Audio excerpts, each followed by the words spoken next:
கண்கள்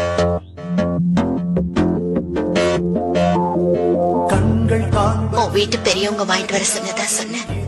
அதுக்காகவாது எனக்காக ப்ளீஸ் வாங்கிக்க.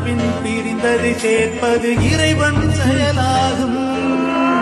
சொந்தம் என்பதை மிஞ்சி நிற்பது நட்பின் உறவாகும். பஞ்சம் என்பதே இன்பம் என்பதை அறிந்தால் சுகமாகும். இவள் மொழி அன்பின் மொழியாகும். இவள் வழி நட்பின் வழியாகும். இவள் விழி தியாகச் சுடராகும். வீண் பழி சுமந்தும் ஒளி வீசும். பூங்குயில் தினம் பாடும் இங்கே ஆசையின் பல்லவி. இரு தோழிகள் கதை காணவா உங்கள் சிந்து பைரவி.